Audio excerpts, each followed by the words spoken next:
What's going on, everyone? Chris from Pickdawgz.com here with your free pick in the Indiana Pacers versus Boston Celtics NBA matchup going down Monday, May 27th, 2024. Just a reminder, if you haven't already, make sure you're subscribed to our channel and smash that thumbs up.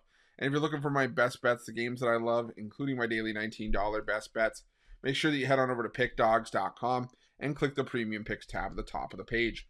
But let's get to this one between the Indiana Pacers and the Boston Celtics.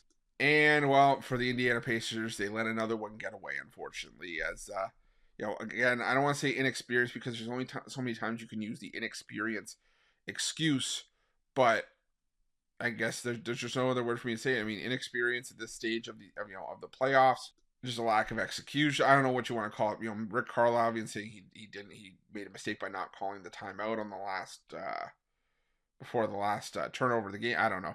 But either way, the Boston Celtics took a 3-0 series lead with a 114-111 win in Game 3. Go up 3-0 in the series now, force Indiana to the brink and force Indiana to try to make history if they're going to make it to the NBA Finals.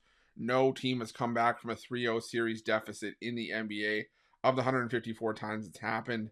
And there's only been, I think it's less than 3% where teams forced a Game 7. So it's going to be extremely tough for the Pacers. There's a reason we say improbable and not impossible, but again, the statistics would say that it's probably going to be the Boston Celtics heading to the NBA Finals. But can the Indiana Pacers delay that for a game is the question, and the answer for me is I think they can. I mean, I'm not saying they win this game outright, but I think they can at least put forth a decent enough effort to try. We've seen 2 games of the 3 in this series that have come down to the wire or even gone to overtime and have been fairly close. And I think we have another one here. The Indiana Pacers, that was their first loss at home so far in the playoffs. They're still a 32-16 team at home if you include the postseason.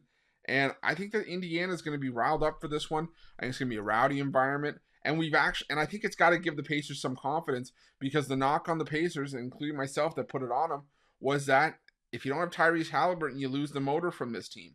Well, they came out, they played well without him. Andrew Nembhard had 32 points. Miles Turner had 22 and 10. Pascal Siakam had 22 points as well. You got to have better depth scoring. You got to have more guys than Aaron Nesmith and Ben Shepherd try to contribute, especially when those two as starters only put up 4 points combined in Game 3.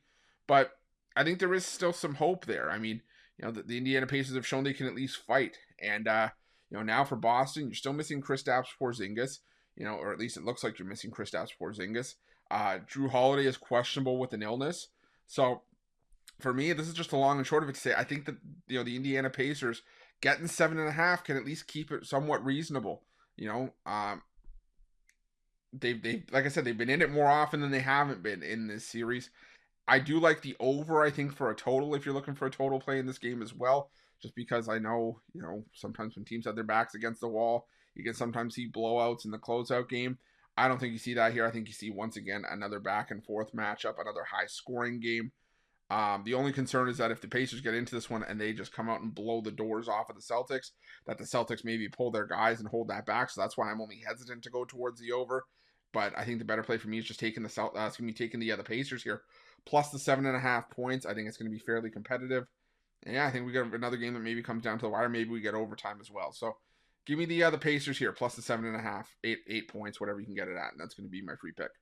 But just a reminder, if you haven't already, make sure you're subscribed to our channel and smash that thumbs up. And if you're looking for my best bets, you can find those at Pick Dawgz Premium.